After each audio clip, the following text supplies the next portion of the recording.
So we are chatting about this reading camp that I've organized, and Orko has just shared his experiences of higher studies in Oxford. And I was addressing the challenge of this program because I realized it can be difficult to read, during a crisis like this, a good 30 pages in a couple of hours and write on it.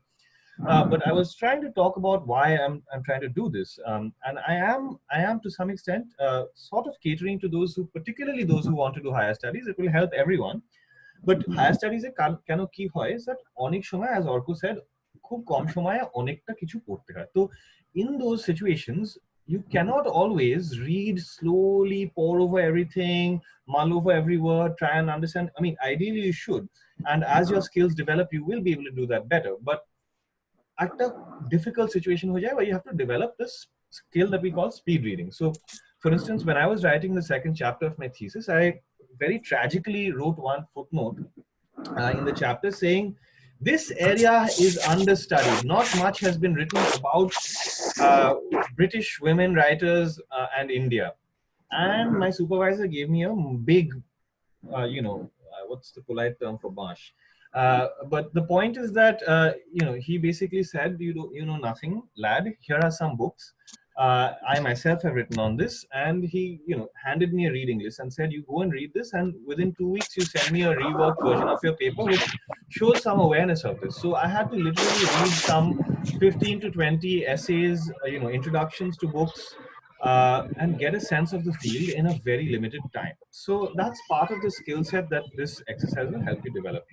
All right, so if anyone else would like to share about just maybe 5 or 10 minutes their experiences of participating, how about some of the UGs? Rishikesh, would you like to talk about your experiences so far?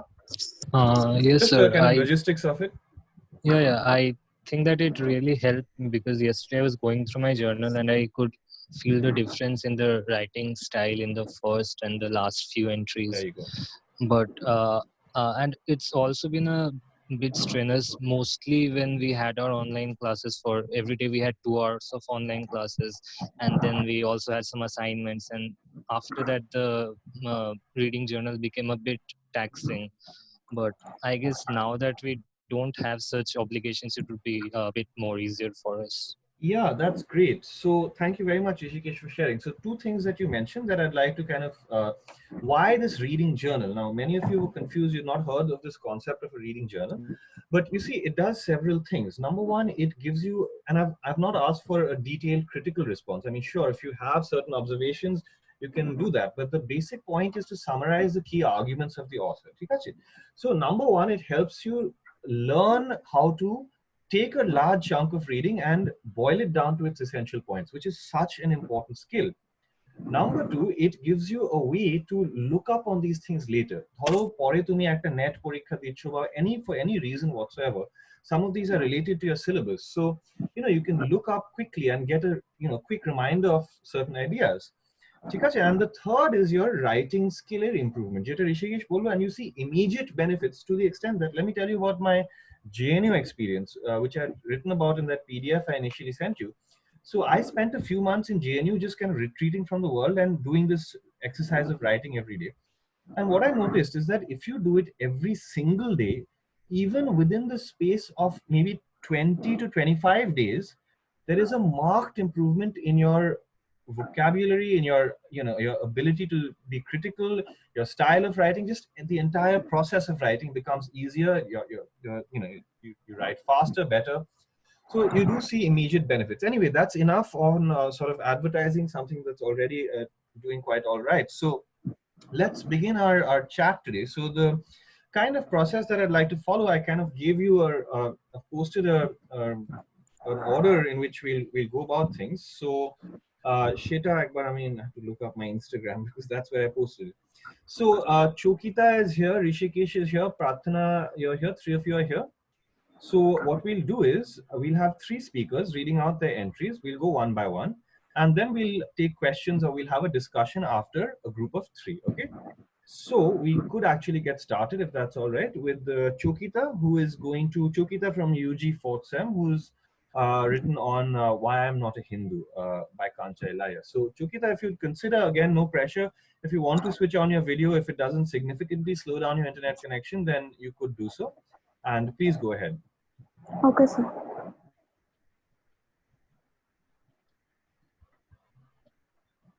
Do you mind if I Wh- spotlight you, by the way, Chokita? Is that all right? Yes, sir. Okay, go ahead. Sure. Why I am not a Hindu tells us the realities of all Dalits, which the media, the textbooks, and society have ignored at large. The author narrates the accounts of every Dalit by making sense of his own life, by placing his experiences under philosophical scrutiny to present before us what casteism truly looks like today. Whether we realize it or not, almost all critical decisions, be it political, social, or judicial, have been made by the members of the upper caste. Caste does not only come to the foreground with reference to issues concerning manual scavenging and reservation, but also it is invisible and highly normalized like patriarchy. It is tragic as to how the notions both about caste and gender have not developed at all. The author's illustrations about the prejudices based on which the minds of a Brahmin operates tell us that they will never prosper in terms of intellectual progress. The religious practices of the members of the upper caste are as regressive as their lives at their households. Contrary to our domestic spaces, the Dalit children are a direct testimony to domestic violence at home and also believe that their consciousness about gods and goddesses has not taken the shape of an organized religion. They cannot call a Hindu deity as their own because they have never been allowed to enter the temple with the promise of equal treatment. Even if they are allowed to enter the temple later, not a single Dalit would relate to that god or goddess. Their childhood was disturbed by constant abuse and discrimination, and yet they are the only contributors to the country's economy. The suicide of the Dalit student at Hyderabad raised conversations about caste violence, which should have happened decades ago. The penalties faced by the Dalits are so routine that they are not even considered worthy of shock and outrage. Done. Thank you, Chokita. Thank you so much. Okay. So that was Chokita talking to us about Kancha Elaya's polemical why I am not a Hindu. So we'll return to that and have a discussion and have some questions. But for the time being, let's move on to our second reader for today, which is Rishikesh. Is that you? Yes, sir. Okay, go ahead, Rishikesh. I'm spotlighting you if that's all right. Okay, sir. Okay, go ahead. Rishikesh, what are you presenting on? The Killing Joke. Okay, so if you'd like to, because not everyone would know about the text, if you'd like to tell us a little bit about the text, it's a graphic novel. Go ahead. Yeah, so it's a graphic novel about Batman, and it's one of the, according to it's my one of my favorite graphic novels or comics. So, Go uh, ahead. yeah, so I'm just gonna read from my journal. Sure. So at the core of the story, we see a comparison between Jim Gordon and the Joker, how they react when faced with an with utter tragedy in an already quote-unquote rotten world. The Joker believes that all it takes is one bad day to reduce the sanest man alive into lunacy. So he goes to extreme lengths to try and drive Gordon crazy by almost killing his daughter, invading the safety of his home, treating him to extreme humiliation. All this might have been done so that the Joker could just justify his own insanity. But we must remember that he's a crazy anarchist who does not care too much about his actions. So it might be a bit unnatural for him to seek validation for his medical condition. Instead, he might be wanting to show the world that uh, he might be wanting to show the world that it's better to lose oneself into madness in a world which has already turned into a joke. And by driving Gordon crazy, he might be trying to say that it's not difficult for even the sanest human being to abandon his illusion of sanity. But in the end of but in the end of the story, the antagonist, as seen in most stories, faces defeat, albeit an ideological one. He is not beaten up by Batman in the end, but instead his plan of driving Gordon insane fails. Rather than acting out erratically or in an anarchic manner, the commissioner wants the Joker to be arrested in a completely legal way. Joker's dialogues are characterized by dry wit and dark humor. While shooting down Barbara, he employs several puns related to books and libraries, since she worked at one. In his rants and monologues, he seems to be philosophizing directly to the readers, hence breaking the fourth wall. But the most interesting thing about his dialogues is his perception of the world we live in. His nihilistic views of the world aren't too far-fetched in my opinion. Maybe the way he deals with such an environment is problematic, but his social commentary is quite relatable, especially uh, in the times we live in, when even during an almost dystopian world due to the COVID-19 outbreak, issues such as the boys' locker room scandal and terrorist attacks scare us even more. Rather than focusing on the tragic nature of the world, the Joker finds the world comical. Everything seems like a big joke to him as he encourages us to stop looking at things so seriously, as there's no way we can bring order to the irreparable society, and wants us to give in to the chaos and anarchy with a smile on our faces. In a way, this reminds me of Namdeo Dhasal's poem Man You Should Explode. We see the relationship between Batman and the Joker developing in this comic. For several years, the two rivals had fought but were unable to kill each other. Batman because of his anti-murder policy, and Joker since he thought that Batman was too interesting to kill and a world without him would simply be boring. But in the first scene of the comic, we see Batman realize that in the end, one of them had to kill each other, or else they wouldn't be able to escape the hamster wheel of chasing one another. He tries to form a truce, showing compassion, which is in a quite cyclical manner seen again in the last scene. He tries to help the Joker get over his insanity and lead a normal life. Now, this brings us to the almost nonsensical joke at the end of the story. Perhaps the two men in the joke represent the Joker and Batman. The asylum may represent the insane grief felt by them after their lives were struck by tragedy. Bruce Wayne losing his parents and the Joker losing his wife, job, and dignity. The difference between the two is that Bruce decides to get away from his past, latching onto the sanity of the exterior world, while the Joker lets his pain consume him, driving him crazy. And later on, when Bruce tries to help the Joker get over his insanity by guiding him with a torch, which is a metaphorical to trying to provide him with medical help, the Joker does not trust the sane world and decides to stay in his insane reality. But since the two of them aren't able to leave the rooftops without each other, they're stuck trying to convince each other to join their side, bringing us to the predicament faced by Batman at the very beginning. Now, here are some personal observations that I've made. In the first flashback scene, the only colored objects seen in an otherwise sepia toned environment are orange or peachish colored light bulbs and fruits. In the following scenes, a slightly deeper shade of the color is seen in the shrimps being eaten. Finally, when the mask of the Red Hood is revealed, we see it colored in deep red. The gradual saturation of the color perhaps reflects Joker's gradual intent to delve into crime in order to afford his needs, which are incidentally colored in a reddish hue, such as basic amenities and food. Finally, as the young man goes crazy after falling into a vat of chemicals, color bleeds into the pages, suggesting that madness and anarchy had brought liveliness and color into his dull and black and white life. In the second panel of page 20, we see a bug on the roof. I couldn't help but relate this image to Franz Kafka's Metamorphosis, since in the Killing Joke, we essentially see the Joker's transformation from a meek, troubled fellow to the clown prince of crime in Gotham. The only problem I had with this comic when I first read it a couple of years ago was that I did not like the fact that the history or the origin story of the Joker was completely revealed.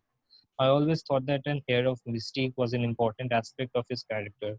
But upon rereading this comic this time, I realized that one, his history was an essential part of the plot as it enabled to compare and contrast the lives of him and Jim Gordon.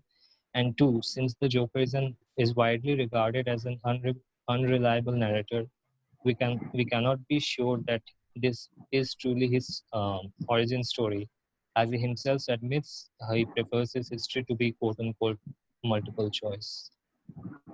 That's what. Thank you very much, Rishikesh. Thanks for that. Particularly enjoyed the uh, personal observations at the end. I can see our conversations on the unreliable narrator have had an effect. Okay, so we will take questions and we'll have a discussion after one more speaker. So who is next on the running order? Oh, by the way, let us say a round of hellos to our HOD himself. Good evening, sir. I Captain. Please একটু unmute করে আমাদের একটু good evening বলে দাও sir Hi, sir. can the HOD speak unmute দাঁড়াও নিজেকে unmute করে নাও না Mute koro. না Yeah. হ্যাঁ এই তো এবার একটু give us a few Yeah, words good evening all. Na words কিছু নেই, let them speak.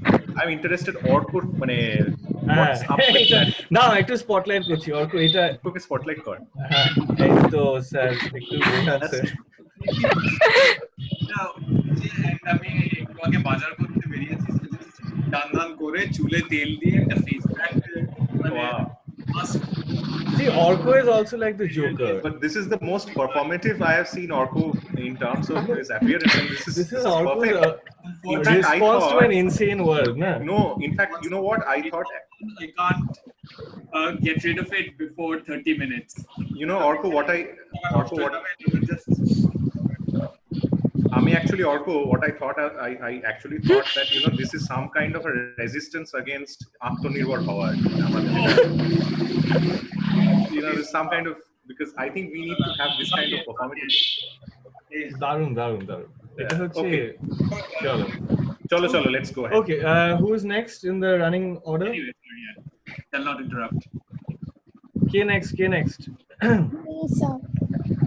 Prathana, are you next? Okay. Yes, না sir. আমি সবাইকে একটু মিউট করছি, তোমাকে আনমিউট করলাম আর স্পটলাইট করলাম, ঠিক আছে? Hold on.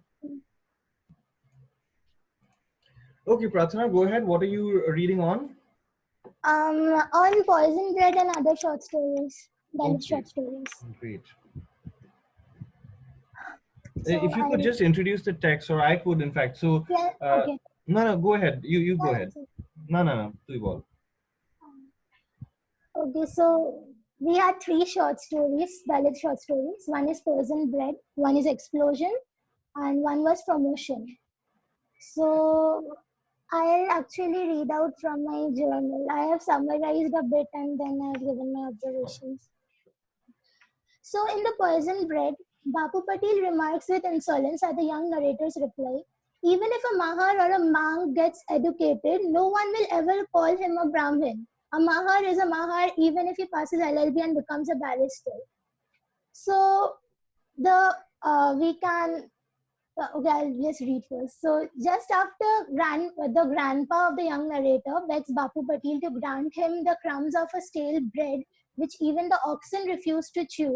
The bread, just after he says this, the Bapu Patil remarks them as mahars and stuff, and then the bread finally poisons and kills his grandpa. Grandpa's death seems to symbolize the death of human values. The narrator recollects on his grandpa's last words, the poisonous bread will finally kill the very humanness of man. So the title, The Poison Bread, is about the stale bread that is symbolic of the poisonous caste system which has poisoned the society slowly. So that's all I've written about Poison Bread. The next story is Explosion. The atmosphere of the story is dark and gloomy of the evening that has fallen. This is synonymous to the absolute anguish and disappointment that Sheku and his son are going through in their life. They had been living in complete poverty and had no recluse. Their only hope was Shetiba's job, but nothing seemed to settle down for them.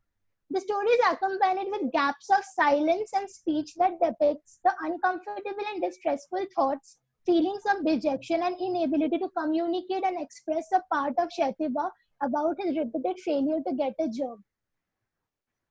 The third story was Promotion. The story Promotion highlights the identity crisis of the Dalit protagonist, Vagmare, who is newly promoted to an assistant purchase officer in the purchase department of Indian Railway. His juniors, like Mr. Godbole, resent him and defy him just because he is a Dalit. So this proves the fact that Bapu Patil says in The Poison Bread that even if a mahar gets educated and becomes a barrister, nobody will ever call him a Brahmin. So this shows that in the story Promotion, even his junior employees do not respect him and they defy whatever he says. That is just because of his caste. So this made me feel curious about the origin of this caste system in India. So I searched about it a bit and I found that the Rig Veda, which is one of the Vedas of our Hinduism, it is mentioned in Rig Veda that Brahman is born from the mouth, Kshatriya is born from the arms, Vaishyas from the thighs, and Shudras from the feet. So that is what Rig Veda says. And basically Dalits are nowhere in these Varnas. So they are just outcasts and they are untouchables. So reading these short stories reminded me of a poem that we had in our ICSE syllabus, which I would like to relate to. Chokita in her speech said that Dalits were forbidden to enter temples. So this poem is also about that. We had this in our ICSE syllabus, and this is a Hindi poem actually written by C.R. Ramcharan Gupta. So it is a really long poem. I won't read that poem sure, but the main thing in the poem is that it is about a young girl named Sukhiya who is ailing with fever and requests her poor father to bring her a flower from the temple of the mother goddess. Her father goes to the temple in a hope to get the flower, but he gets beaten up brutally and is finally kicked out of the temple by the people over there because he's supposed to be an untouchable who is not allowed to enter crowds of common people. So the worshippers curse him by saying, Papi ne mandir mein ghuskar kiya anarth bada bhari, which means that the sinner has committed a disastrous crime by stepping inside the temple. He's finally thrown out of the temple and his sick daughter dies due to lack of treatment. So I feel that this poem not only criticizes the caste system but also the blind faith in God, because the poor father is beaten up in front of God and the worshippers kick him out and then they don't survive, his daughter does not survive. So that is all I have written in my journal. So that's it. Thank you, Pratna. Thanks a lot. Really appreciated that, and many interesting things you've mentioned that we can discuss. So we'll take a little break from the readings now and have, I think, a little bit of a chat. So I'll unmute everyone. Whoa, okay, a lot of noise. Okay, so good. We have about 20 people here. So does anyone have any remarks or observations? I don't want to kind of dominate this. I have a few things to say, but if anyone else would like to jump in at this point or ask any questions. Yeah, I have a question about the killing joke. So there was a point where he mentioned Rishikesh, right? Your name is Rishikesh. Yeah. So Rishikesh mentioned that somehow Batman and Joker, the end towards the end when they have a conversation and both of them laugh at the joke. It's like they both admit to their own ideologies. If you could just walk me through that again, because I kind of fail to comprehend how Batman admits to Joker's ideology or Joker admits to Batman. Yeah, I have an because there's observation not over been- here too. Yeah, please. Go ahead. এটা হচ্ছে একদম last প্যানেলে যেটা হয় যে Batman and Joker they both laugh holding each other একটা কিন্তু there is a raging debate that's when Batman kills the Joker. Yeah. Because he sees that there is no alternative but to kill the Joker. Otherwise this will recursive nature of violence যে তুমি বলেছিলে সেটা হতেই থাকবে and হতেই থাকবে. So he ends up killing the Joker. Yeah, So so I wanted to totally... ask, like, do you believe that Batman kills Joker? Like, that's your reading. Oh, I think that it's been left the ending is ambiguous for a reason, because the writer, maybe they don't want us to know what actually happens. Maybe he kills the Joker, maybe they just go on living as they do, but at that point of time he comes to realize that there's no way out of it. The problem he was facing in the beginning of the story, that either one of them had to kill the other. So, and he tried to escape that scenario. He tried to help the Joker by escaping that scenario, help each other by giving medical support to Joker and so on. But the laughter maybe just symbolizes that he's realizing that no, we have, one of us has to kill each other, or else we're just stuck in this puzzle. So that's my observation. So, like, for a very long time, I used to be under the impression that Batman is essentially Joker and Batman, like two sides of the same coin. Only Batman was like the privileged version of it, and I agree. Joker I just mean, got stuck. if I could kind of step in here and just add to what Joyita is saying, I think, and I think Batman and Joker are both responding to a very broken world, except they're opposite. So politically, you know, Joker represents anarchy, whereas Batman is a conservative. Batman is struggling to make order and sense out of a world that's collapsing, and Joker is embracing the brokenness of the world. So they are both They're both responses, but sides at kind the of, same yeah. So I also wanted to just ask one thing is that do you believe essentially in the fact that Batman is like benevolent towards the Joker and wants to accept like help Joker like you said? Joita toke ekdom shona jacche na তাই let me mute everyone and just unmute you, and could you repeat that because এটা একদম শোনা গেল না. If you can unmute yourself and just repeat that point. Yeah, go ahead. Can you hear me? Yeah. Yeah. So basically, what I was trying to say is that he said that, like, you know, at the end it's left ambiguous because Batman is sort of holding Joker and laughing together, but he's trying to help Joker out of the system.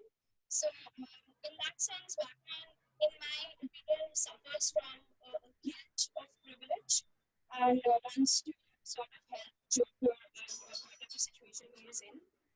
Would you say that, like, you know, laughing at his joke is something of like charity in a sense? Okay.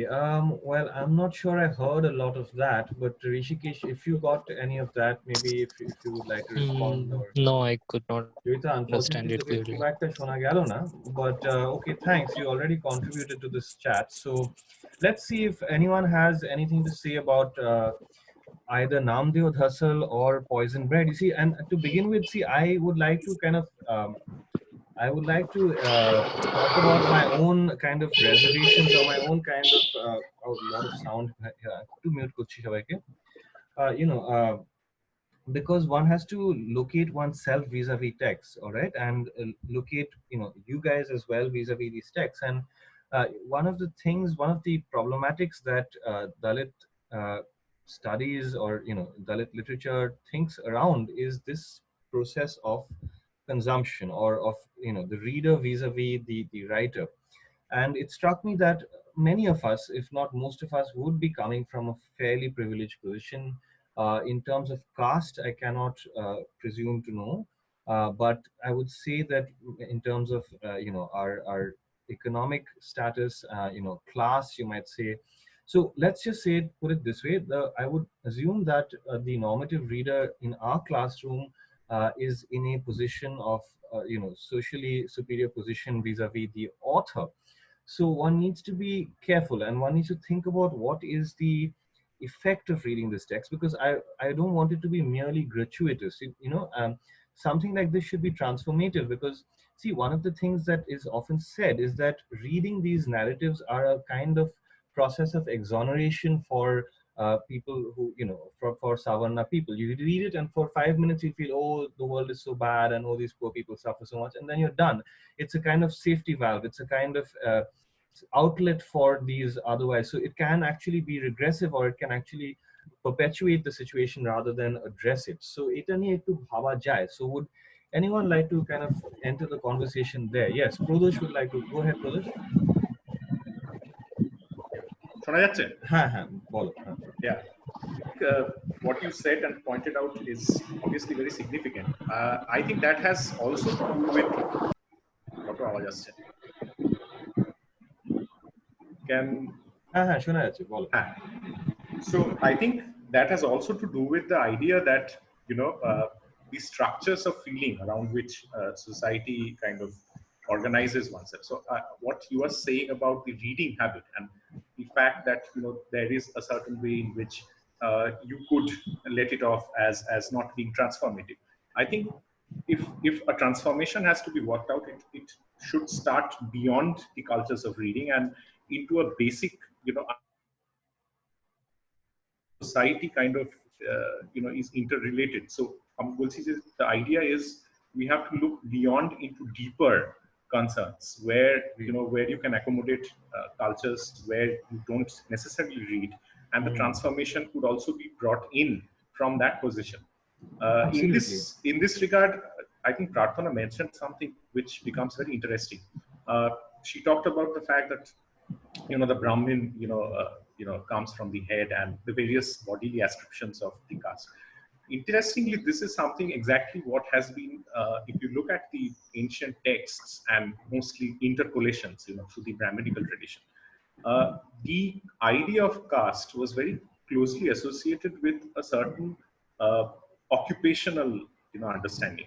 So the point was, look at the idea in the Gita, which is very problematic. Gita also, for a major part talks about Kriya Yoga, right? Which is like the idea of duties. And it has been generalized to understand that if you do your duties, then it's all fine. This has been the general idea of Karma Yoga. Except the problem is, this idea of duty has been itself rationalized as the formation of the caste. So the duty মানে হচ্ছে যে শূদ্র সে ব্রাহ্মণের কাজ করবে না, যে ব্রাহ্মণ সে শূদ্রের কাজ করবে। এই যে একটা র্যাশনালাইজেশন, এবং তার মধ্যে এই যে মাথা থেকে ব্রাহ্মণ আর এই যে বিভিন্ন বডির দেহ থেকে মানে বিভিন্ন ascriptions of the various caste, এটাও is again one of the Brahminical intellectual indictments of trying to promote, say, no, you see, I am trying to say Brahmin is not a person, Brahmin is a quality. It is another way of underplaying the idea that at an occupational level, caste must be maintained, while at an intellectual level, you can actually conflict these ideas. Yeah, So, it's very problematic. I agree. In fact, one of the signature moves of Hindu right thinkers, if you could put it that way, is to say that dakho caste er byaparta, it's not like that. It's just an idea. The Brahmin is just and anyone can be a Brahmin. But when it actually comes to the way in which this is implemented, it's not at all open or fluid in any way, shape or form. Comes this kind of justification. So yeah, we do need to think about these things. Okay. Anyone else? Particularly on let me just talk about this issue of what can we kind of gain from this beyond a mere sense of guilt or beyond. See, number one, an awareness. The problem with caste is that in many ways it's invisibilized. That is the problem in urban spaces, particularly middle class lives. We don't see caste. But that is part of why I'm making you read this, that you see 70% of our country is facing this reality. So একটা benefit of this practice of reading is that at least জানতে পারলে যে এগুলো হয়, হ্যাঁ, এবার এটা নিয়ে কি করা যায় is the question. So for me personally speaking, I would say, not that I'm a great activist or anything, but my awakening happened because of a course that I did with Nilanjana Dev at Jadavpur, Professor Nilanjana Dev, which was on subaltern literatures. And I realized that my entire life, yes, I come from a lot of privilege and I can't deny that, but the effect of this was to numb me to the broader world. I mean, শুনতেই চাইতাম না. I would not scrutinize my own what's happening in the house. বাড়িতে যে কাজের লোক typically এখন এটা হয় না. I have brought about this change, but the domestic help would often sit on the floor in the kitchen and eat.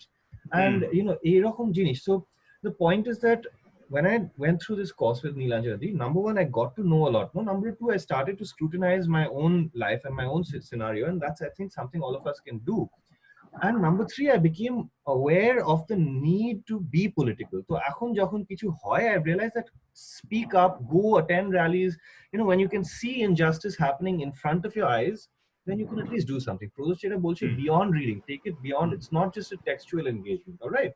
So I would like all of you to remember that. So এটা নিয়ে যদি if anyone would like to speak, otherwise we can move on because we have a few more speakers. All right, if there's no more, we can return to this conversation as well later. So let us then have Anika Zareen, 4th Sem UG. Anika, are you here? Yes, sir. Okay, Anika, you will be speaking on Killing Joke. So I'm spotlighting you if that's okay. Yes, sir. Okay, go ahead. Now, এক minute, সবাইকে একটু mute করলাম আর তারপরে তোমাকে unmute করছি. Just hold on. Wait. Yeah. Unmute. Okay. Anika, you are unmuted and spotlighted. Go ahead. So I will not go about saying the summary again because Rishikesh, I Actually, believe Anika, just for my benefit, could you, because I've forgotten the story. Okay, একটু nutshell বলতো, মানে just briefly গল্পটাতে কি হয়? Yes, so basically the Killing Joke is one of the narratives that show the origin of the Joker. All right. The novel starts with a meeting between Batman and Joker. Joker is in an asylum. I don't remember the name of the asylum. Then the readers are given a glimpse of the Joker's past before he became the man he is now, and then we get to know how he becomes that. The man was previously he was an engineer who wanted to become a comedian, but then he did not succeed per se, so he became depressed, and his wife was pregnant at that time, so he tried to gain money from wherever he could. So he got in touch of these two criminals who wanted to get into this chemical factory which he worked previously as an engineer, but then as Red Hood. So but then the security, they catch him, and then he happens to fall into a tank full of chemicals, and then when he gets out of the tank, he is his skin is bleached white, and he has green hair, and he has this permanent grin on his face. So this is basically what happens. So my I will not my point of comparison, I'll like to compare the image of Joker with Medusa, the myth of Medusa. Comparing the image of Joker with Medusa, the beautiful priestess turned into a snake-haired monster. Joker, as portrayed by Alan Moore in The Killing Joke, reminds me of Medusa in some ways, particularly in the panel where the character comes out of the tank full of chemicals to find his skin bleached, hair turned green, and a permanent grin on his face. The hair looks like snakes intertwined in his fingers. The madness is apparent. The sorry eyes of a failed comedian now threaten sanity. Basically an ordinary engineer, he loses his stability over several events taking place in his life. Although the story does not actually not completely parallel with the myth of Medusa, but my point of comparison is based more on the look that the artist gives him than his transformation from a struggling comedian whose only motive was to provide financial support to his family to this physical disfigured maniac. Perhaps he was already on the edge of losing it, and the death of his wife served as an emotional snap. There is a point where the seller of the rundown amusement park seems to have been turned into stone, like it is being shown like that, which is another instance drawing from Medusa's power to turn anyone who locked gaze with her into stone. The monstrous transformation of the Greek maiden was a punishment from Athena for having transgressed her boundaries, though it was not exactly her fault. Now, this might sound a bit conservative, but the man here, if seen in that sense, was punished with a lifelong distortion because of his attempted crime. This transformation was to haunt him forever. This is it. Thank you, Anika. That's really interesting. Yeah, thank you. Okay, Unspotlight Kola. Yeah, that raises a number of questions, and very, very interesting. I particularly like the fact that you're paying attention to the art in a graphic novel. You see, I shared with you a book called Understanding Comics by Scott McCloud, because comics need to be read differently from written text. Obviously, there is a relationship between the image and the text, and they are kind of speaking together. It's contrapuntal. So that's very good, and do continue this habit of paying close attention to the image as well. Okay, we'll return to Killing Joke, but who's next in the order? Shampurna, would you like to talk? After the killing, after all of this is done, I'd like to continue with a few observations about the art of Killing Joke. Sure, Orku, would you be able to jot those down for the time being, and then we can return to it? I'd like to listen to everything. Okay, sure. Okay, Tahale, if you just jot those down. In the meantime, Shampurna, are you here? Yeah. Yes, sir. Okay, Shampurna, you didn't specify anything particular. Would you like to now, or okay, spotlight? I will talk about the experience, and I have some excerpts selected from the journal, so I'll just talk about all of that. Go ahead. So when you first announced the reading journal, we were quite excited. The first day was very enjoyable. It was a short piece, and then it was interesting, and there were paintings and everything. So I got done with it within 2 hours, and we were very happy. Then the second day, it was Marxisms, and that was challenging. 40 পাতা মতন. But then again, it was so interesting because there are so many things I did not know about Marxist approach to pop culture that I got to know, and my excitement was still there. But the third day, it was Cyborg Manifesto. ওটা একটা famously Now that's when things got intense, and I did understand it was coming from a conjugation of patriarchy and capitalism, but I couldn't pinpoint what to write. I couldn't grasp words. You know, if I may say something, Shampuna, just to butt in here, if you don't mind, is that Yes, sir, yes. I think Haraway is deliberately resisting. I think she would appreciate the fact that you are struggling so much to pin her meaning down, because that's precisely, it's coming from a kind of I'll tell you what, she's celebrating the blurring of boundaries, and Yeah. she's celebrating the cyborgic body as a potential space in which the rigidly, segregated boundaries between genders may melt away. ঠিক আছে? But I think her language is part of her playfulness, and I think this is a kind of inherent technique that post-structuralists, I mean, Pradosh, of course, is an expert here, so he can jump in there. But anyway, if you would like to continue, so I think ওরা ইচ্ছে করেই করে Donna Haraway. So like that was very difficult, and then this again started in the group. We started discussion about who's doing what, how far have we done the readings, if we are writing it, and then again in 2-3 days we realized that's a wrong approach. It's not a task. Don't make it. It's not a task. It's for personal growth. Yeah. So I was always anxious, and I used to do this exercise at the end of the day. I mean, after all the classes were over, so I sat down, and by the time I sat down, I was exhausted, and all my energy was drained. And these readings were really intense. Jonathan Dollimore, Walter Benjamin. These were very intense. So সেটা নিয়ে again, if I can just acclimate একটা জিনিস বলবো, is that I've taken this into cognizance. আমি তোদের reading গুলো আরেকটুখানি I'll shorten them, and I'll do some poetry and stuff, which should be a little more light. And দ্বিতীয়ত, I wanted to say that, I'm very aware of the problems of this, and I don't, in the time of a, already ongoing crisis, I don't want to add to anxiety. So completely voluntary exercise, no pressure, it's not competitive, there are no marks. So যখন ইচ্ছে যতটা পারিস, and this goes out to everyone, I'll reboot the reading camp from next week, and I'll keep it lighter. যতটা পারবি যখন পারবি করবি, and there's no compulsion to kind of do it that and stress out about it. So anyway, if you'd like to continue, go on. Yeah, so then from the next day onwards, I started getting up early, and I took this as a morning exercise, and I started writing, and I felt better about it. And then I started inculcating this lingo, if I may say, this weird political, social, and everything hitting me at once. So I thought I would inculcate this somewhere, like in conversations. So one day I woke up late. This is an anecdote. So one day I woke up late, and my mom is like, "Your generation is gone to the drains. Like, y'all wake up late, y'all are lazy." And then I was making tea. And then she was like, our generation was so, like, we were always up early. We did, like, ami eta kortam, ota kortam. And then, like, something hit me, and I talked back, and I said, why are you homogenizing your generation?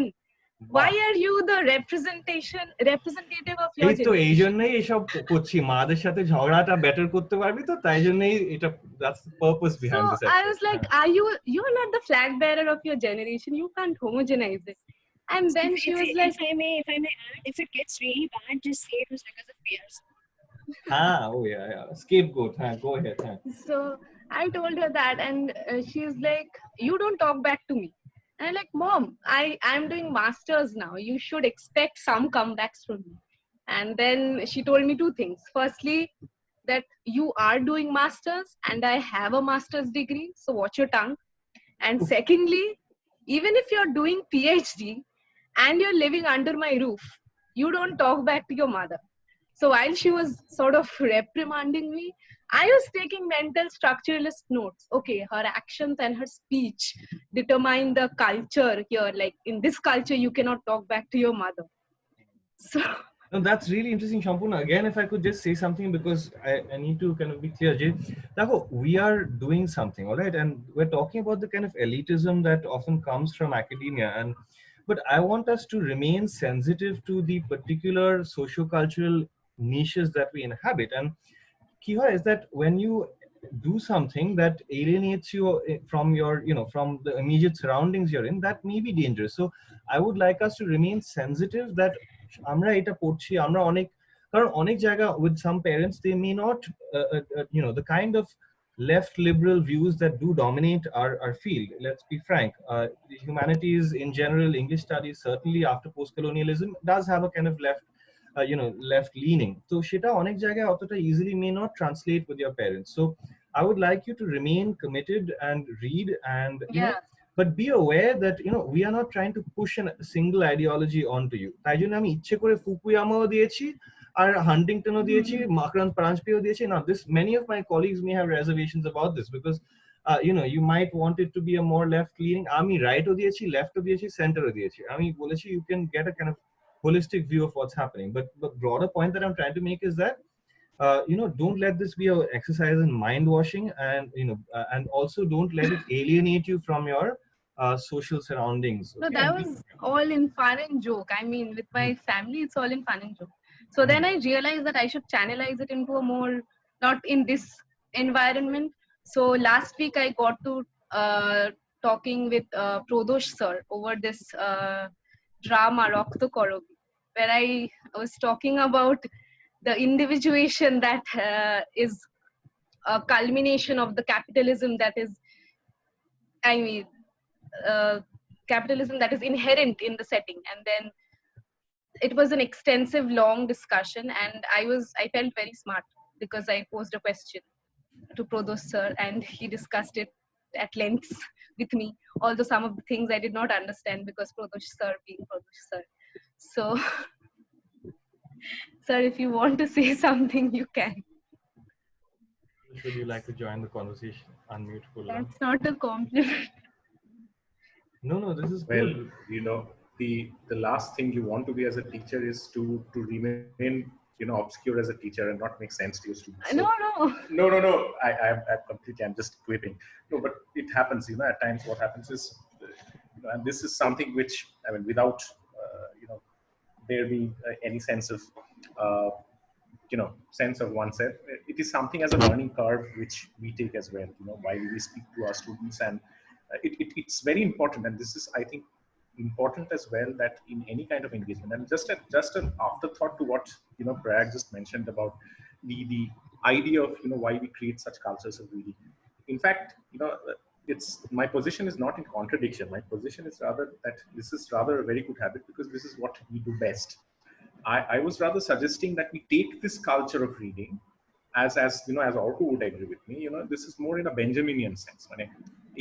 এই culture of রিডিংটাকে একটা অত্যন্ত interesting প্র্যাকটিসে তৈরি করতে পারি, যেটা শুধু reading নয়, মানে বই পড়া নয়, আমি রিড করছি একটা লোকের হ্যাবিটকে, আমি রাস্তায় একটা লোককে রিড করবো, মানে এই যে আমার, এবং তাকে বোঝানোর চেষ্টা করবো, মানে আমার পাবলিক ইন্টারভেনশনটাও ওই রিডিং কালচারেরই এক্সটেনশন হবে. So that, I think that is what মানে my idea was, and which is a good way to begin, যে আমরা যদি এই জায়গাগুলো থেকে পড়ি, সেখান থেকে তো জানবো, সেখান থেকে জানতে শিখলে তবে তো okay fine, we are in a position of privilege, ঠিক আছে, let's use hour privilege responsibly, সেটাও একটা ব্যাপার, কারণ প্রিভিলেজকে আজকে হাঁটানো খুব সহজ নয়, বিকজ এই প্রিভিলেজ কিন্তু অনেক দীর্ঘ, মানে এই প্রিভিলেজের একটা বড় লেগাসি হয়েছে, একটা আর্কিওলজি হয়েছে, কাজে সেই প্রিভিলেজটা যখন আছে, at least let us use it responsibly, and this is a good place to begin. So I am absolutely in sync with what we are doing.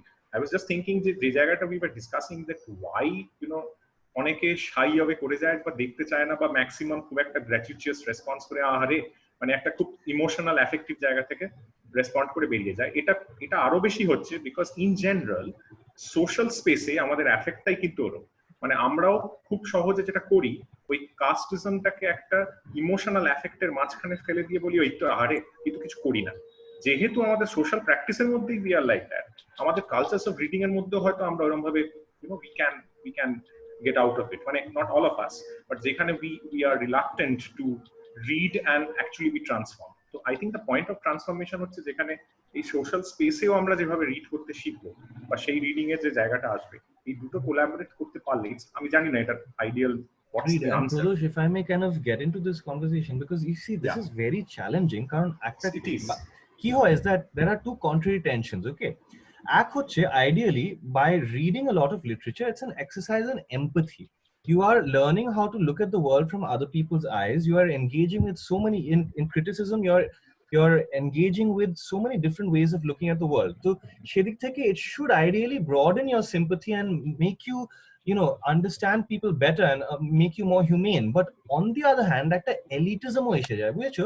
এই because of the language of it, because of the difficulty of it, and because of that the temptation to be high on your own knowledge, মানে to elevate yourself, put yourself on a pedestal, তো সেই টেনশনটা negotiate করাটা খুবই difficult. কারণ এই একটা ivory tower theory নিয়ে স্পেশালি অনেক থিওরি নিয়ে যারা and so এই টেনশনটা, because I want it to be an as Pradosh said, something that makes you read the world better, and to sympathize better with different voices and different positions. So you should try to avoid that elitism that often comes with reading a lot of theory. So anyway, Shampurna, would you like to finish? Yeah, just Shampurna continue. আর কিছু যদি বলার আছে, নইলে we could move on. I completely lost my train of thought. No, you were saying something on Rakto Korobi, I guess. Yeah. So I never imagined that I could read Rakto Korobi through this perspective. I mean, this is a different way of seeing Rakto Korobi. So that was very new to me, and that was exciting.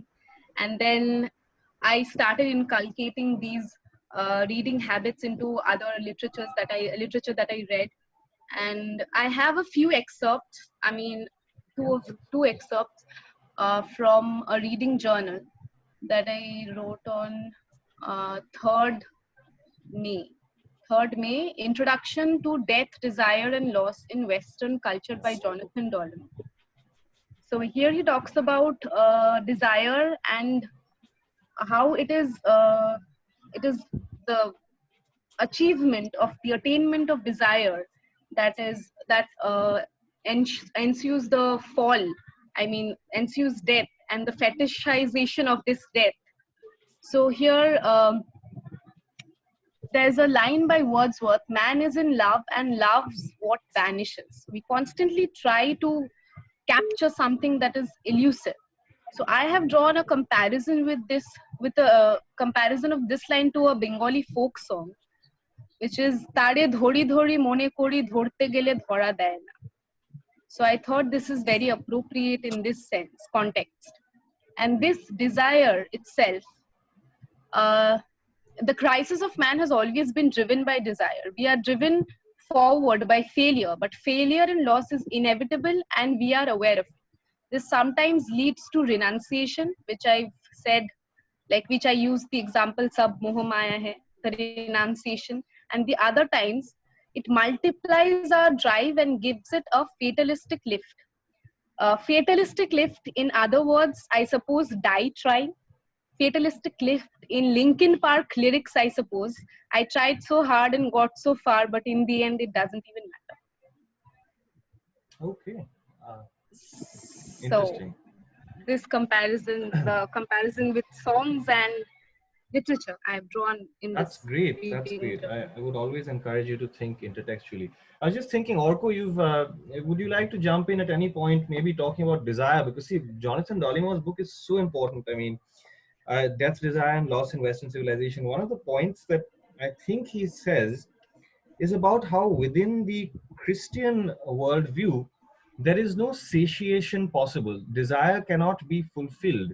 It's only up there in the timeless world that you can escape from this, because desire always leads in a loop. You're satisfied to some extent and then it returns. And so since Orko might, would you like to join this conversation, talk about desire from a psychoanalytical perspective, maybe just a couple of minutes, or if you have anything to say? Orko. Yeah, of course, because desire, it was something I was actually discussing with the PG ones before we were so rudely interrupted by coronavirus, but care kora jabe.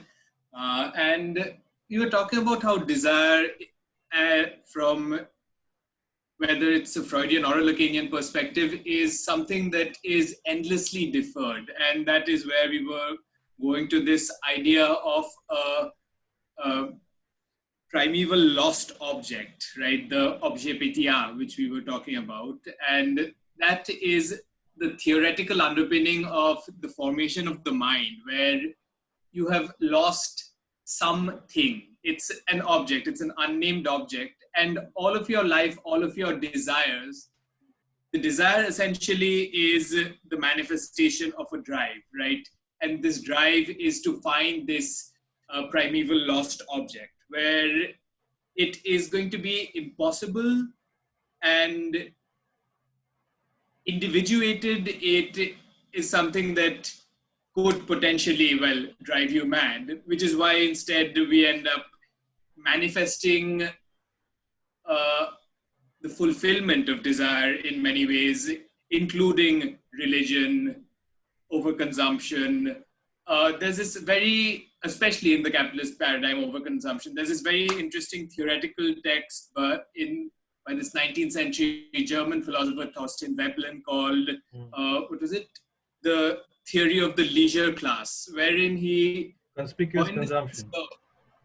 The theory of the leisure class, where he coined this term called conspicuous consumption, where a newly wealthy class was now slowly beginning to show their wealth instead of just enjoy it, instead of consume it.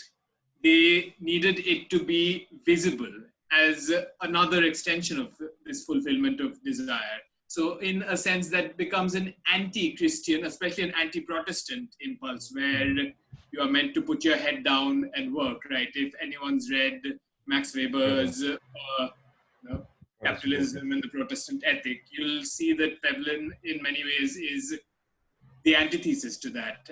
And the endless deferral of desire is just something that finds manifestation in many ways. But Orko, I have a kind of question here, if I could ask. The starting point, it seems, for both, and I know very little here, so forgive me if I'm wrong, but the starting point of both Freud and Lacan's view of desire, as you're saying, is this primordial or primeval loss, some kind of a lost object. And do you think that is a kind of Christian reading? Do you think there's a Christian underpinning to this entire set of theories? Because after all, the Christian story is of a primordial loss. You're out of Eden.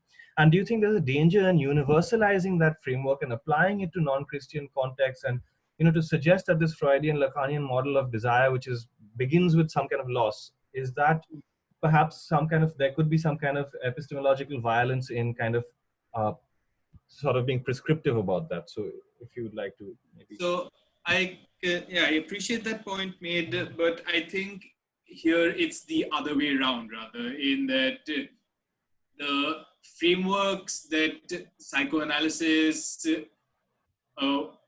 has so far defined for itself is based on both theory as well as clinical praxis, right? Whereas religious texts, religious frameworks, etc., work on the notion of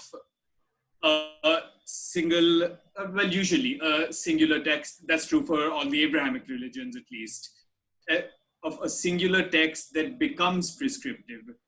Rather, I'd say that both Freud, Lacan, post-Freudian, post-Lacanian thought all consider the biblical story, the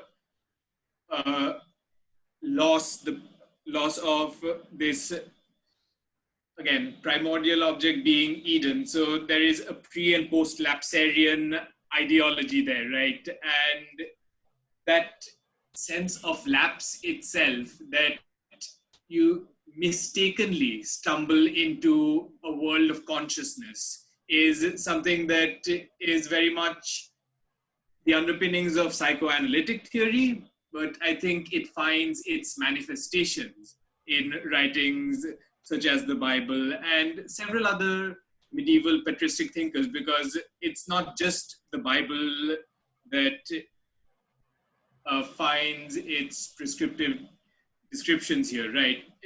The actual historiography, the revisions, the palimpsestic text of the Bible that comes from the Middle East, from the ancient Greek in the original. They've gone through a lot of modification, a lot of changes in terms of between the 4th and the 8th century. There were several powerful Eastern Christian church fathers. They were called the patristics, and they would more or less read these ancient Greek texts and agree upon what would eventually become a standardized biblical text, right? So when you have other people deciding what goes in and what goes out of a text, especially a religious text, it's already going to be it's going to be something that has several subjectivities intervening into it, right? So that becomes, again, a problem. I see. That's my favorite word. Can I just please, আমি কিন্তু আমার এসিটা on করতে যাচ্ছি. You guys continue the conversation. I'll be back. There's something interesting Orko said, and আমি just out of curiosity জিজ্ঞেস করছি, যেহেতু আমি এটা জানি না অতটা, কিন্তু in our conversations তোর সঙ্গে যেটুকু কথা হয়েছে আমার, সেখানে একটা জিনিস বুঝেছি যে in terms of Lacanian psychoanalysis, the idea of how to repatriate, not just to locate the origin, but analyst যেভাবে একটা আদারের জায়গা থেকে ফাংশন করে, একটা উইটনেসের জায়গা থেকে ফাংশন করে তোকে রিপ্যাট্রিয়েট করার চেষ্টা করছে, হিল করছে না, বাট একটা রিপ্যাট্রিয়েট রিঅ্যাডজাস্ট করার যে জায়গাটা, তো সেখানে Lacanian psychoanalysis, I think from what we discussed, and if you agree tell me, যে সেখানে কিন্তু একটা ওপেন এন্ডেড স্ট্রাকচার আছে, there is no one solution for each person being analyzed, it's an open ended structure where each person who is being analyzed তার একটা সলিউশনটা অ্যানালিস্টকে তার স্ট্রাকচারের মধ্যে ঢুকে করতে হবে, you start from the position of not knowing and then you come to know. তো আমার মনে হয় যে সেখানে প্রায় যেটা বলছিল, জাস্ট প্যারালাল থট, যে ঠিক যেভাবে আমরা বিবলিক্যাল স্টোরি অফ দি অরিজিনটাকে দেখছি, প্রাইমোডিয়াল লস, সেরকম আরেকটা দিক থেকেও যেতে পারি যে where does psychoanalysis lead to in the Lacanian sense. এটাকে যদি দেখি তাহলে সেখানে কিন্তু বাইবেলের প্রথাগত ট্র্যাডিশন, অ্যাকসেপ্টেড ট্র্যাডিশন যেটা, সেখানে একটা বিশাল গ্যাপ রয়েছে। কারণ if you look at the messianic concept of Bible, apocalypse concept is a very homogenized messianic, all time is being judged in that one particular moment. এই messianic conceptionটা যতটাই unify, ততটাই কিন্তু open and হচ্ছে Lacanian sense of an ending. কাজে যদি আমরা sense of an ending এর দিকে চলে যাই, তাহলে কিন্তু বাইবেলের সঙ্গে সাইকোঅ্যানালিসিস স্ট্রাকচারটা একদমই দেখা যাচ্ছে দুটো পোলস অ্যাপার্ট হয়ে যাচ্ছে। এটা তুই কিরকম মনে করছিস? Because in that sense, the Lacanian term for when you finally had your structure, we don't call them individuals or anything, when you've had your mental structure at least realigned to focus on your genuine desires, it's something that you call the end of analysis. But the end of analysis is something that can take absolute years to reach. A lot of practicing psychoanalysts haven't reached their own end of analysis, and they continue to be analyzed until they can reframe their desires into a solid instead of fragmentary set of different manifestations, right?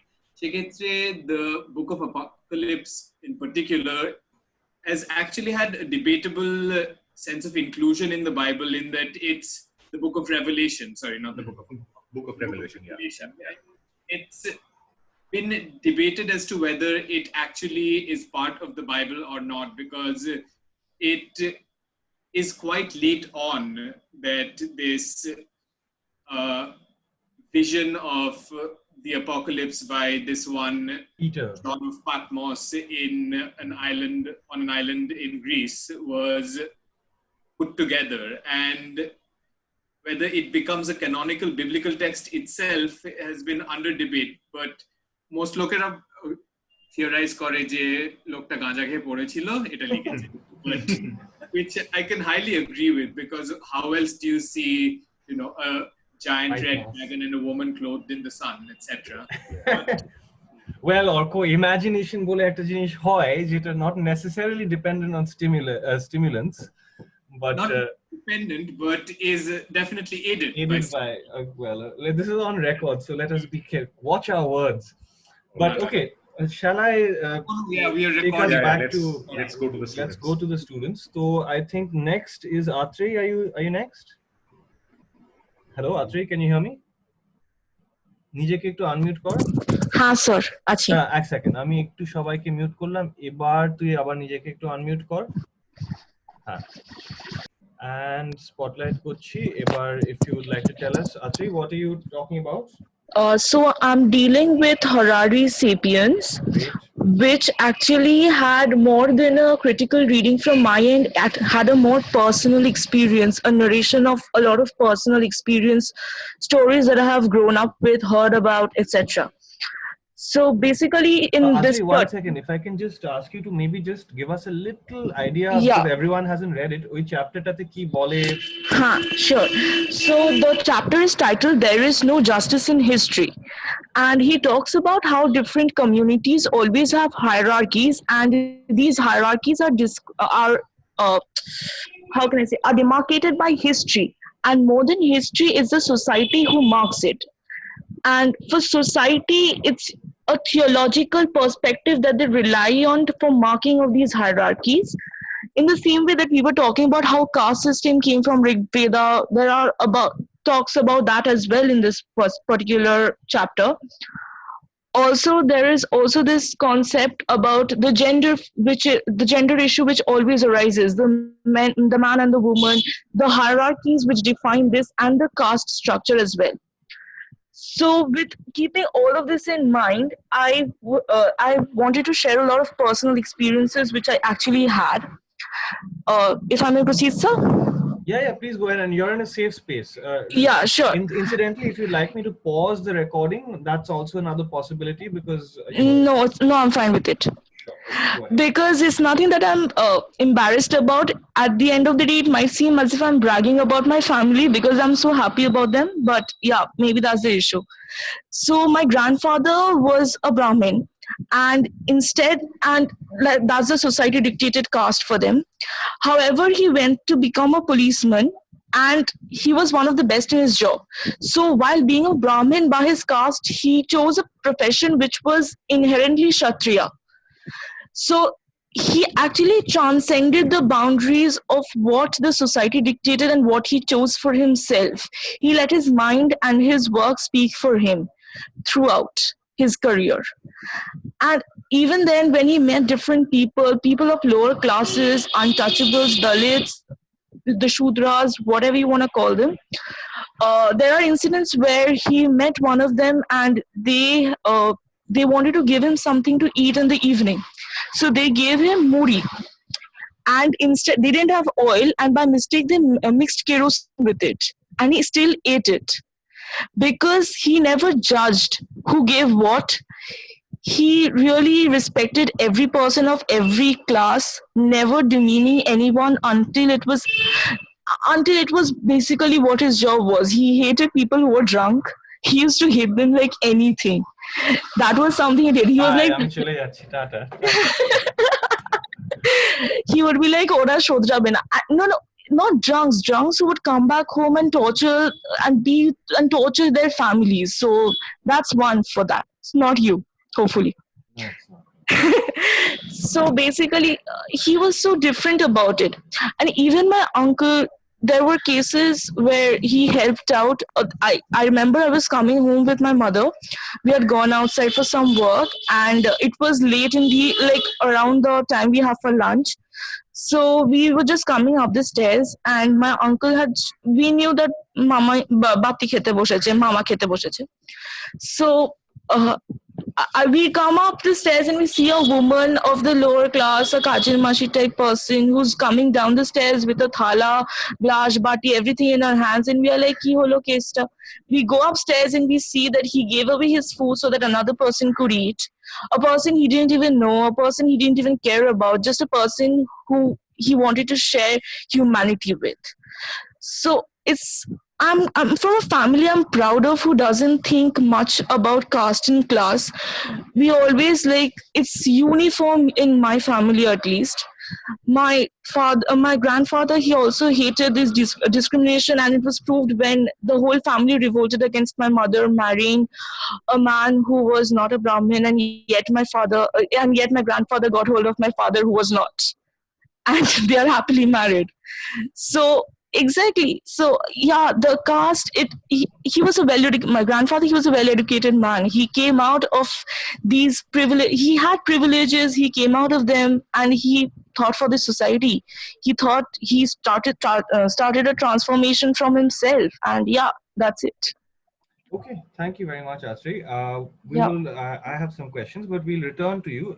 Let's sure, have sir. the final scheduled speaker of the day. That would be Devanita. You have your artwork.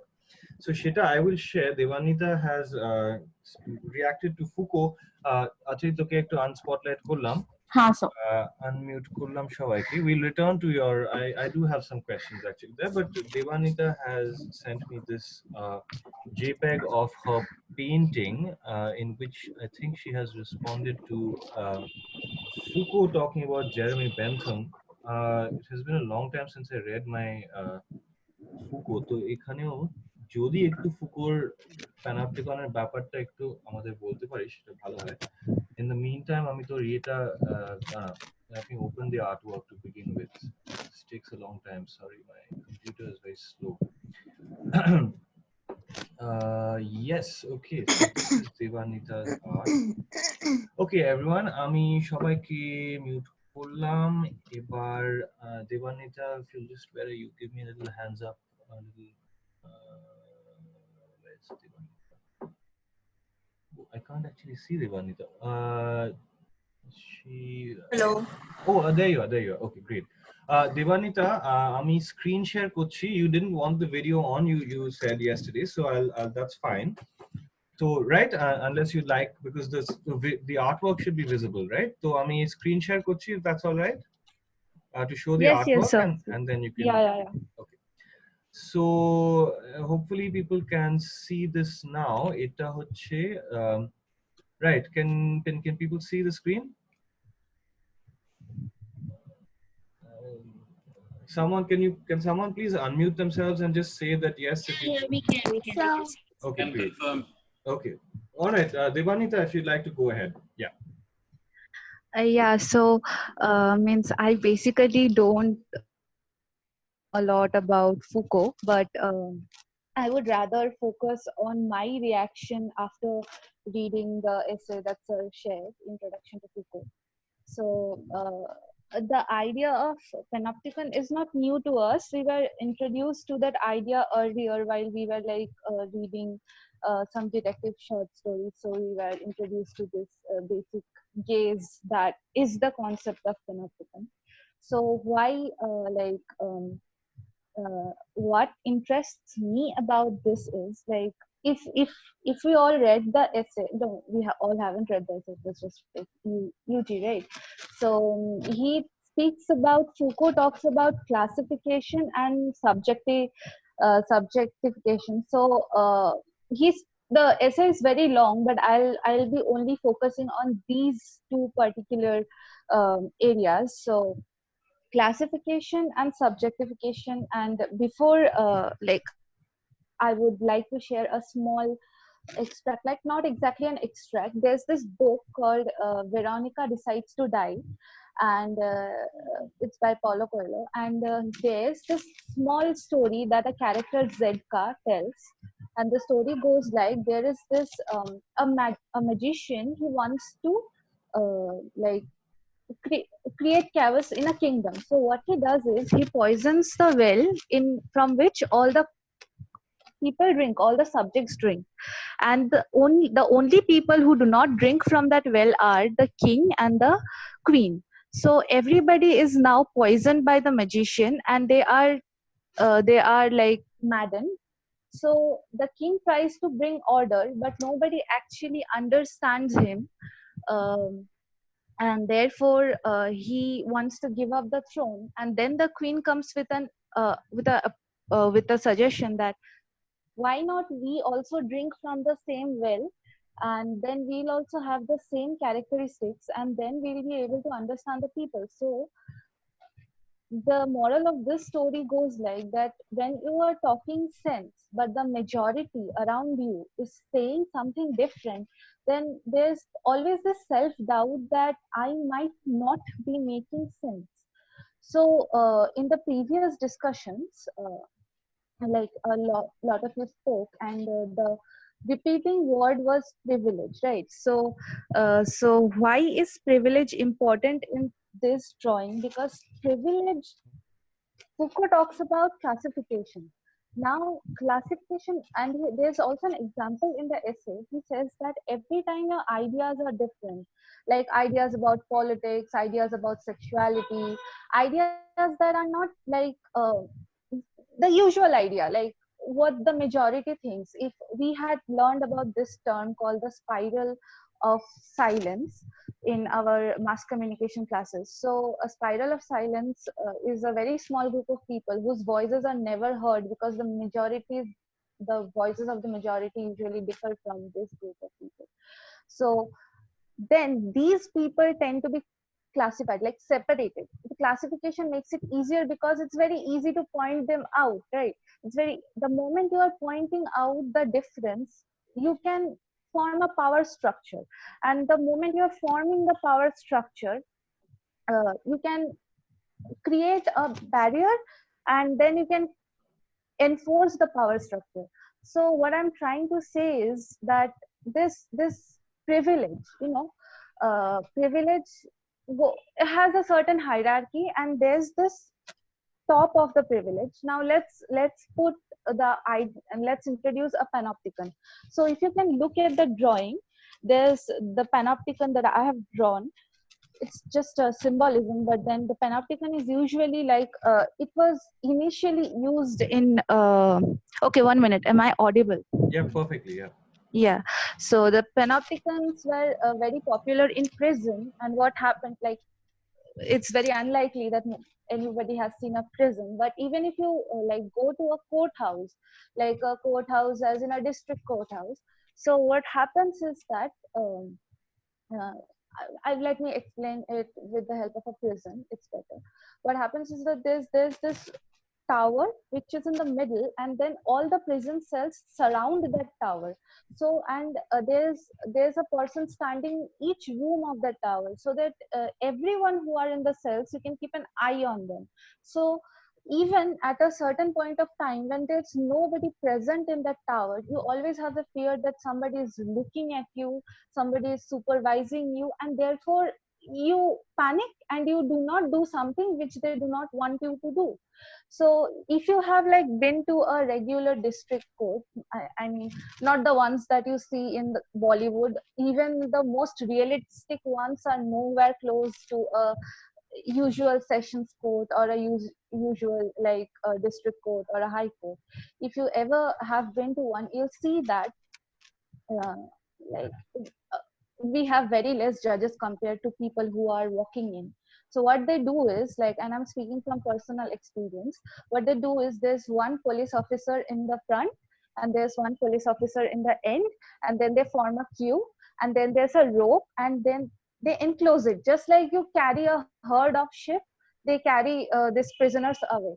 So don't you think that these prisoners who are appearing for trial, they could like break away? Some of them do, but that's rare. They could break away. It's very much a public place because everybody is not there to not a convict of a murder crime. Some might have been there to just witness something, or maybe a divorce case. So don't you think that the people will break away? No, that is how the surveillance works. They know that this place is somewhere surrounded with other policemen, and if they want to break out, they will simply be outnumbered. So that is how the judicial surveillance basically works. Now, why does on repeating this? Because when he discusses the government, he brings the same surveillance. And here I would like to put in my views, and which I wanted to show through the drawing as well. When we are talking about classification, or classification. It seems like a very one-way process. Okay, there's a top somewhere and they're trying to like classify us, but it's not that. See, privilege can be avoided if we read more, but the problem in a country like India, or any country in general which has a literacy rate like ours, a lot of us cannot read. So even that idea of privilege gets very limited to the privileged itself. It never flows out. So how does the society work? It works in this system: punishment and recognition, right? We have read about this. So what is more important than punishment is the recognition. And why is recognition important? Because you see, we all like to be patted on our backs, every one of us, at any age. It's very difficult to resist. Like, resistance is a far difficult task than being recognized, because if you are obeying the king, if you are obeying somebody who is like more important than you are, you get the recognition, and it's very easy. So when you are being classified and you are a part of a majority, say you are a part of a Hindu majority, and that is privileged, that is a Savarna majority, right? So why, like, I mean, the why people are racist? Because, you know, they get easy recognition. Why would you like to fight your parents? And like, I come from a very small town, so I'm just speaking from experience that it's very difficult to fight your parents and teachers and your friends who believe in a particular system. It's very difficult. So you do not want the punishment for yourself, because you are under this surveillance all the time. If you're doing something different, then then there's then you'll be spotted and you'll be punished. So if you look at the drawing, there's one man in front and he is offering his head, and he's offering it, right? And the panopticon is and the panopticon has an eye that is first looking at the head, whether the head will be useful or not. Like, even if you are a martyr, even if you have surrendered, the panopticon only recognizes surrenders that are worth recognizing, that will help the panopticon to grow in force. And then there's a woman who is on a stool. Okay, so here I would again go back to classification, because classification is also very gendered. And classification is gendered in the sense that, you know, when I would like to go back simply to research one of his seminars. I don't remember which one. So he was telling us about this state where we give the woman what we want to give her, and then she feels like she is privileged, and then suddenly you take it away from her, and you say that, or you do not take it away from her, you keep on giving it to her, and then you have this false sense of giving someone something that was already to be theirs, and you had deprived them for a long time, and now you're suddenly giving it, so you feel very self-righteous about yourself. So she is portrayed sitting on a stool to come to the height of this man who is offering the head, and she's also offering her head. So even within classification, there is inner classification. Like, you are oppressed as a woman, but you are more oppressed as a tribal woman than a privileged woman. So it goes on like this. So even within classification, there is classification, and as I said, subjectification or presenting yourself as a subject is very two-way process. People who and you cannot blame it on people, because you have to always not fight the government, or you are not fighting an institution, or at the very core of it, you are not fighting your friends, you are ultimately fighting a majority. If today all the values that we learn in our classes, if we are really to be very, very honest to each of those values, and we started eliminating people from our WhatsApp who do not fit into these values, do you think really how many handful of people will be left in your WhatsApp then? So you get the idea, right? We have this majority, and I think though Foucault talks about punishment a lot, I think this system works more on recognition, because uh, the subject moral science from the beginning taught us that we morally good, and this moral parameter fits in very much. And I think it is just one of the major steps how this whole panopticon works. And now I would just like to talk about the color of the drawing. And the color of the drawing is I would also like to say how I did it a little. It's basically I poured black paint and water like directly from the tube, and then I just used a brush, like not a paint brush but a brush with which we brush, yeah, the teeth, yeah, a brush. And then you created longitudinal lines first, and then after that I created like lines along the longitude, and that like not longitudinal lines, like vertically and horizontally I created lines, and then I let it dry, and I used red as blood, like here as blood, and I sprinkled it afterwards. So the blood definitely symbolizes violence, because we have been seeing a lot of violence in the past few weeks. But more than violence, the blood here is very psychological. Psychological in the sense you have a power structure to work around people. You cannot kill 60, 70 men. You just kill one person, and then you hang that person for everyone to see. Like all the journalists that have been taken under political right violations, right, in the previous some things. This is not just done to stop them. This is also done to portray them as an example. Just how recognition works, punishment works this way, that you punish a child and you put them in the center of the class, saying that yes, uh, if you repeat this, then you get this. So that is what predominantly the red here wanted to. And otherwise you can see their eyes, which are again talking of constant surveillance, and there's a camera. I wanted to show technology in it, and that is more or less what I had to say.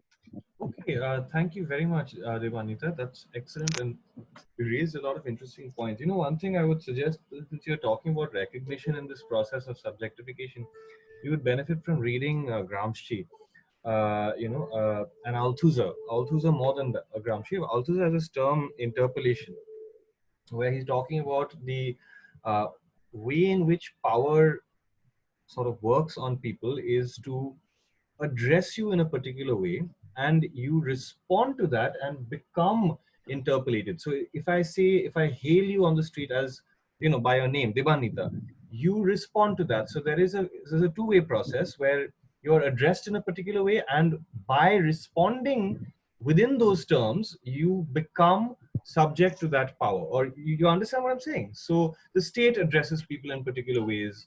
Even your name is maybe some kind of a process of interpellation. So I think you could read you read up on this term interpellation. ठीक है? But thank you so much. Okay, sir.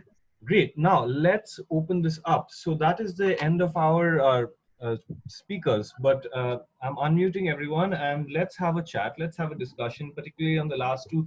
Shampurna Totate, we were talking by and by, but Orko, you had something to say on Killing Joke, I think. And Atri, I could talk to you about a few things, and anyone else can kind of jump in at this point. So Orko, would you like to go first? Well, could do, yeah. Although I also had a few things to talk to Atri about. Yeah, go ahead. Okay, sir. But let us converse about Alan Moore a little, and how he works these extremely minute details into his art. And if you want to read about a critique of the entire aspect of the masked vigilante, about the superhero as a metatextual construct, I would very much recommend this graphic novel called Watchmen. And it is something that just critiques top to bottom how this entire idea of vigilante justice outside of legal structures is there, legitimized and then eventually delegitimized, but talking a little bit about the art of Alan Moore in particular, something that I would love all of you to notice is that he is extremely detailed in certain precise aspects of his art, and especially in a technique that we would call mirroring. And that is something that is very useful in sequential art in particular, in that it allows you to gain an immediate association from one panel to another. And if I may screen share to show you an Yeah, go example ahead. of mirroring. No, I think you'll have to send me a request or something like that, or try it. Go ahead. Oh, host disabled participant Oh, screen. Ami Kochi, hold on. Multiple parties. Yeah, I think you should be able to screen share. If I can. Yeah, I can do now. Yeah, go ahead. And there we are. Okay, so you can see this panel of The Killing Joke, right? So this is where can everyone see this? Yep. So this is where the Joker is just buying this abandoned amusement park. But actually, even prior to this, this is where Batman discovers that the Joker's escaped Arkham Asylum and is confronting the fake Joker here. Notice the last panel in this context where Batman is ahead of this fake Joker and presenting him to Commissioner Gordon, right? Can everyone see that? Yep. And next panel, look, Joker's gripping his walking stick, talking to another secondary figure. So you see how Batman, Joker gripping things, there is an immediate association and paneling involved and mirroring involved. But even more pertinently in this next one, where you see, it says, you see this poster, see the fat lady, right? Gals, be glad it ain't you. All of these writings, these little symbols and motifs become important because let's look at the next panel. It's a flashback. His pregnant wife, the fat lady. Do you see how it becomes like this in that, gals, be glad it ain't you. So on us, in a certain way, it's foreshadowing a flashback where there is going to be some suffering in the life of the Joker's wife in this context, right? And this is something that you'd find repeated in many places in the text. Watchmen এটা খুব করে Watchmen. Exactly, Watchmen প্রচন্ড করে. Watchmen he takes it to different levels, not just mirroring, but symmetrically assembling and several other ways. And these two panels side by side, look at it. Him reaching out to his wife, and in the present day, reaching out to this laughing clown. And you see in the mirror, he has this face, whereas in the reflection of this abandoned amusement park, he has this other one. And arekta khub interesting jagay jekhane he does this is when he's actually torturing Commissioner Gordon. Ooh, but also this, look, he's having a drink here and taking off Barbara Gordon's clothes. Here he's having a drink and picking up a lobster, picking up a giant shrimp. This giant shrimp becomes significant later on when it flashes forward into Barbara Gordon in the hospital. Because look, here the Joker is breaking the shrimp apart by the legs. Look at this. The next panel. I'm afraid her legs are completely useless. So you see how there are several parallels drawn here in Moore. And one of the more amazing parts, pun intended, one of the more amazing parts of this is in this crazy ride of horrors where, look, every time Gordon is going through a different door that goes badump, you see an immediate mirroring in the very next panel. So this monster depicted here is immediately associated with this wanted poster of the dangerous Joker. The next one is this demon going just the classic emoji. And you see in the next panel this crime boss mirroring the same gesture, right? The next one, there's a leopard, and you see leopard printed clothing on the women depicted here. Next one is something that you can more or less visualize as a bat, and the idea is that Batman arrives here, and so on and so forth. So there are extreme details to be seen in most of Moore's art. And again, if you ever have the opportunity to read Watchmen, just please go through it and go through it, comb through the details. Every little bit of writing in the background, in the foreground. Oh, another one that goes with shadowing. And here it's words as well as image, where, to reflect upon life and all its random injustice, and it flashes back to the crime that he's about to commit and how unjust it is that, he's just lost his wife, right? And there's actually no point to him committing this crime anymore. But he's made a promise and he can't get out of it. So এরকম নানা equivalences খুঁজে পাওয়া যাবে. And something that I'd like to ask Rishikesh in particular about, are you still there, Rishikesh? Oh, yes, sir.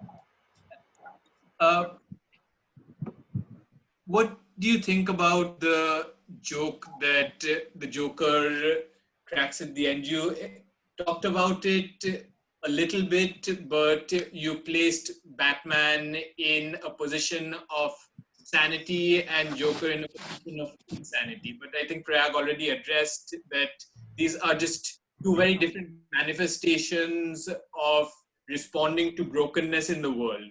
So I'd like to ask, do you think Batman's sane? As I said, he's trying to Okay, I'll stop kind of sharing. enclose himself in an illusion of sanity rather than completely being sane.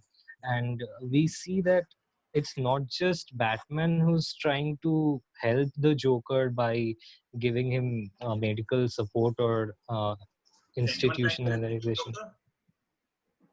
Sorry? Do you think anyone is trying to help the Joker there? Yes, I do believe that Batman is because in the first scenes, you can see a form of compassion in his when he's talking to the guy who's actually not Joker. You can feel some compassion there. I didn't read it that way at all. Sorry, do you want to bring up the specific place where? In the very first scene, I believe, when Batman goes to the asylum to meet Joker. Mm-hmm.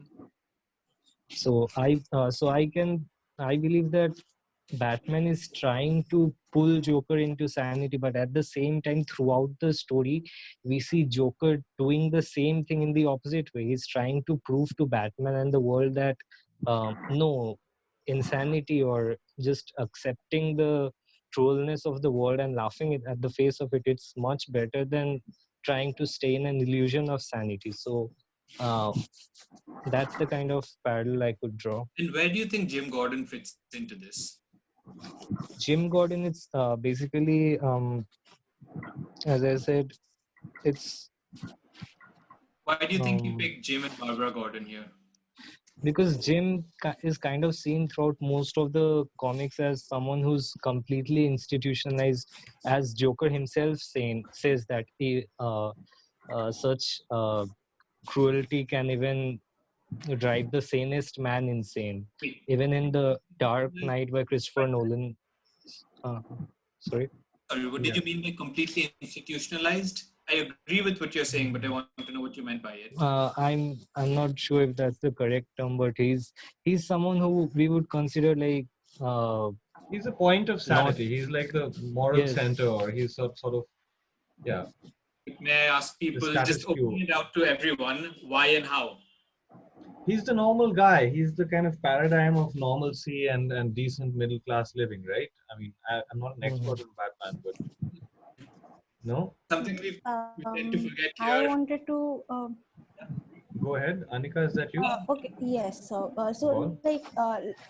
a moment, if we just forget everything, Joker, Batman, everyone, just see Joker and Batman as just individuals, forget their backgrounds.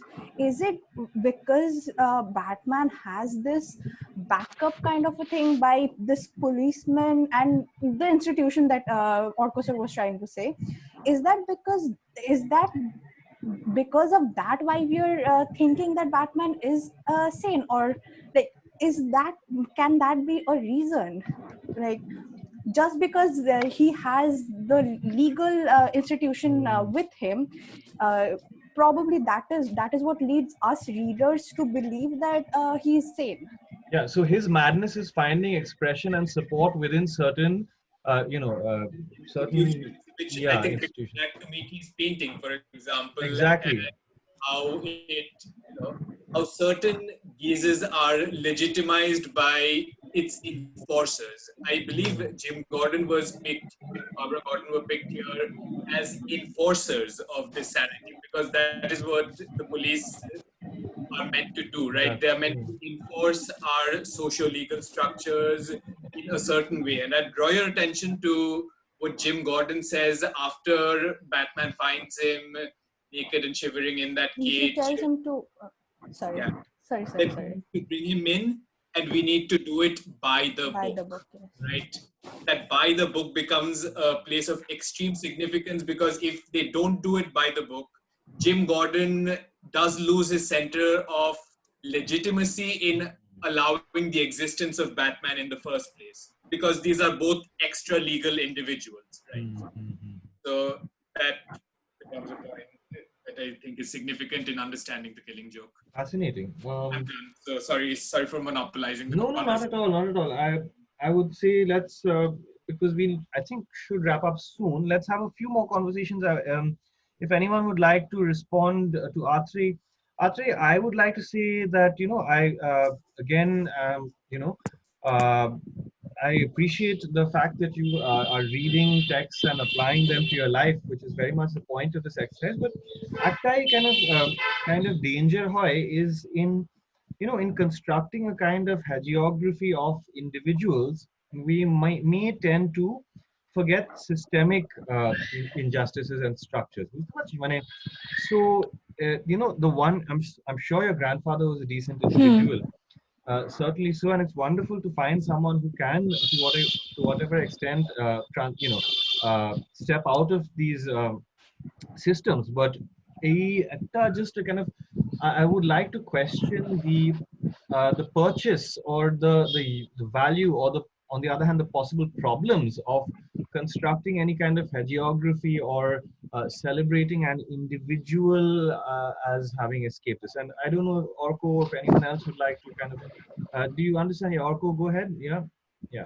Actually, I did have, while I accept and appreciate that your grandfather must have been a wonderful person to see beyond caste, I feel that there is always a danger in any terms of identitarian understanding. There is a danger of invisibilizing difference. And I think that is something True.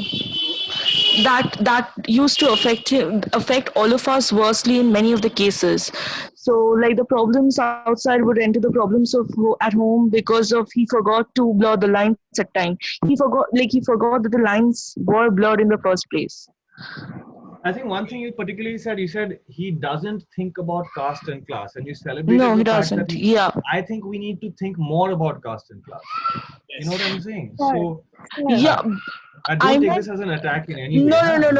No. I meant what he said was he didn't think about it as something which would restrict human interaction. So my explanation was from that point of view, that he didn't think that caste and class should dictate anyone's interaction or anyone's behavior towards another person. But yeah, we should think about it in the way of changing society and how society thinks. So yeah. Agreed. Both ways. Thank you very much. If I may continue on that note, so that becomes a personal moral practice, and there's the difference between morality and ethics. True. Morality at play there, but when the gaze is returned there, this is your grandfather's gaze upon society, right? Yes. This is yeah, the gaze is, and it's not always a favorable gaze. That there, because we were talking about gaze. Yeah, exactly what I was talking about, the fact that my father was not a Brahmin, and the society didn't want someone marrying a Brahmin marrying someone who wasn't a Brahmin. They didn't want this intercaste marriage happening, and yet it did. So the people in the family, they definitely revolted. So the gays did come back to him at times. So have you asked your father how he felt about the matter? Yeah, he actually accepted it. He didn't mind it as much because let's just say my grandfather was a huge theist, and most of his predictions have come to be true in many of our cases personally. The most scary of them of all of them were the fact that he predicted his own death 5 days before he passed away. He knew that he won't be coming back from the hospital and everything. And with that, he also predicted that my father would come used to everyone. My father accepted the fact that no one in the family liked him or looked down upon him, but that never stopped him from doing what he thought was always best for the family. uh, am I answering your question, sir? No, I appreciate that this is. Acha, one second. I need to say this one thing. Amar video ta, it's been a very kind of long one, so I need to stop the recording here, because the file size will become too big. So I'm just doing that. Thank you everyone for a very